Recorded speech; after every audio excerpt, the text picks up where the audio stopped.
लामा दलांनि जेंनायाथ' गोबाङानो दङ।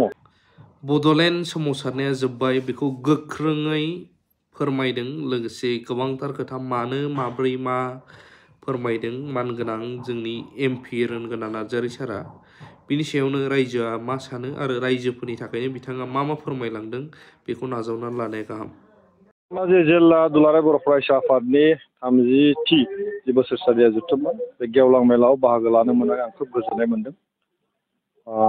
बुंनो थाङोबा 5 बोसोरसो जाबाय आं धेमाजि ओनसोलाव फैयैया, गुबैयै नैबे सिमेन्ट सापरियाव बिराद गोबावनि उनावहाय फैनो दिनै खाबु मोनदों। आरो बे खाबुखौ होनायनि थाखाय आं गिबियाव जोंनि जिल्लानि दैदेनगिरि एबसुनि बिथांमोननो आं साबायखरखौ बावो। रायजोफोरजों लोगो मोननायनि खाबुखौ मोनबाय, दाबो ग्रोम ग्रोमै दंबाय थायो। गोदो मोनसे जोङो आन्दलनजों दङमोन, दा आन्दलना जोबथ'बाय। दिनै BKWC दङ, माने जोथोन लानो थाखाय बड'लेण्डनि बाहेरायाव थानाय बर'फोरखौ जोथोन लानो थाखाय जोंहा मोनसे सरकार दंसै दा। आरो फारसेथिं जोंहा बड'लेण्डखौ जोथोन लानो थाखाय प्रमद बर' बिथांनि दैदेननायाव मोनसे सरकार दङ। जोङो आन्दलन खालामनानै बर'फोरखौ गावनि राव हारिमु थुनलाइखौ लाखिनानै थांनानै थानांगौनि थाखाय जों खामानिखौ मावबोदोंमोन। आरो दिनै भारत सरकारजों रायज्लायनानै जों दिनैहाय जोंनि जे जेंनाफोर बेखौ सुस्रांनो थाखाय जोङो नाजाबोबाय थानाय जादों। आरो बेखौ जोङो फ्राय जोंनि लुबैनायखौ जोङो मोनफुंबोबाय थानाय जादों। माखासे खामानि मावबावनांगौ दङ, बेखौ जों दिनै मावलांबाय थादों। आङो बेखौल' खावलायगोन जे जोंनि राव हारिमु थुनलाइखौथ' लानानै जोङो मावलांबाय थानांगोनानो, खिन्थु फैबाय थानाय समाव बुहुमजों दावगाफानो थाखाय जोंनि बर'फ्राबो जोंनि सोलोंथाइखौ जोङो गोख्रोङै जों नोजोर होनानै जोंनि इयुन जोलैखौ गोग्गो सोलोंथाइ होनो थाखाय जों बयबो खामानि मावनांगोन। जोंनि फोरोंगिरि, जोंनि बिमा बिफा, जोंनि समाजा गुबै जों सोलोंथाइखौ बांसिन नोजोर होनानै जों खामानिखौ मावनांगोन। आरो सरकारनिफ्राय जिखिनि आदाय खालामनांगौ दं, जोंनि दंग' बान्दोनि खोथा, माखासे जौगानायनि बाथ्रा, बेखौ सरकारनिफ्राय जों मोननो हागोन। खिन्थु जोंनि धोरोमफोरखौ थिग खालामनानै समाज गथ'फोरखौ मजबुत खालामनानै जोङो जाहाथे आब्रुथि गोनां मोनसे समाजखौ जोङो जौगालांहोनो हायो, बेनि थाखाय जों बयबो खामानिखौ मावलांनांगोन।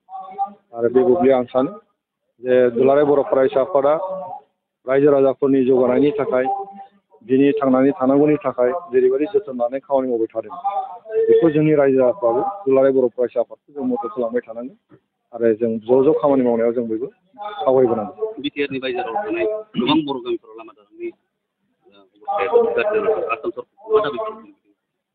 लामा दलांनि जेंनायाथ' गोबाङानो दङ। आरो बेखौ सुफुंनांगौनि थाखायनो जोङो थांनाय 2020 मायथाइनि जि एकर्ड, बे एकर्डआव जोङो नैबे BKWCखौ जोङो दाना होनाय जादों। जायनि गेजेरजों BTCनि बाहेरायाव थानाय, BTR रिजननि बाहेरायाव थानाय बर'फोरनि दंग' बान्दोनि जेंनाखौ जाहाथे सुफुंनो हायो। गतिके दा जोंहा मानगोनां मिनिस्टार बसुमतारी बिथांनि दैदेननायाव मोनसे काउन्सिल दङ। बे काउन्सिल मोनसे बाजेट होदों आसाम गभर्नमेन्टआ। दा आसाम गभर्नमेन्टआ बुंदोंमोन बे काउन्सिलनि गेजेरजों जोङो गोग्लैसोनानै थानाय गामिफोरखौ जौगानायनि थाखाय खामानिखौ मावलांबाय थागोन, पर्यायक्रमै मावलांबाय थागोन। बे मोनसे प्रसेसआव हाबनानै दं। दा बेखौनो जों एसे मोजां जोथोन लानानै बिनि गेजेरजों आं मिजिंथियो BKWCनि गेजेरजोंनो आसाम गभर्नमेन्टनि जिखिनि खामानि मावनांगौ दं, बेखौ जोङो जोंनि बर'फोरनि जायगायाव खामानि मावनो जथेस्थ' जोङो सुबिदाखौ जों मोनो। बर' रायजोफोरनि गेजेराव मोनसे बर' रायजो आरो गेदेमा सुबुंफोरनि गेजेराव मोनसे सोंलु थांबाय थायो जे 12 सप्ताहजों गनायजानाय बर'नि रावा आसाम सरकारजों बिमा बाथौ नोजोराव नायदों, रायजो सभानि मा बुंदों? आंथ' आसाम सरकारा बिमा बाथौनि नोजोरजों नायदों होननानै आं सानो। बेखौ जोङो गुवार नोजोरजों जों नायनांगोन। जोंनि रावा दिनै भारत सरकारनि गोरबोआव जोङो जायगा मोनबाय, HCDL जों जायगा मोनबाय। आंबो दाख्लै रायजो सभायाव बर' रावजोंनो आंनि बिबुंथिखौ आङो लाखिदों। आसाम एसेम्ब्लियावबो दिनैहाय आसामनि एसेम्ब्लिनि सिङावहाय बर' रावजों दिनै बुंनो हायो। जोंनि MLAफ्राबो बुंदों। आरो बेवहाय आसामाव जिखिनि एसेम्ब्लिनि सिङाव जिखिनि थासारि थांबा रायजोफ्रा नुगोन, बेहाय बर' रावनि लिरजोबनाय दं। गतिके दिनैहाय नोङो बर'नि सोलोंथाइ, बर' राव जि सोलोंथाइ, बर' रावनि जि मोनसे सोलोंसालिफोर दं, बेखौ जोथोन लानायाव आं सानो बिमा बाथौ नायनायनि प्रश्न गैया। आरो जोङो बर'फ्रानो आसाम सरकारजों लोगो जानानै खामानिखौ मावगासिनो दं। BKWCआबो खामानिखौ मावगासिनो दं, BTR सरकाराबो खामानि मावगासिनो दं। आसाम सरकारजों जोङो दिनैहाय प्रमद बर' बिथांनि दैदेननाय UPPLआ ज' जानानै जों खामानि मावगासिनो दङ। जथेस्थ' बहाय माने बर' राव, बर' हारिमु, सोलोंथाइ, बेखौ बेनि जौगानायनि खामानि मावनायाव जथेस्थ' जों जाफुंसारनो हादों। आरो आसाम सरकारा बेखौ नोजोर होबाय थानाय जादों। नंगौ गोबां जेंना दंबावो, बेखौ जों मानिनांगौ। आरो बे जेंनाखौ आं सानो फैबाय थानाय समाव जोङो लासै लासैनो जों फोजोबलांनो हागोन।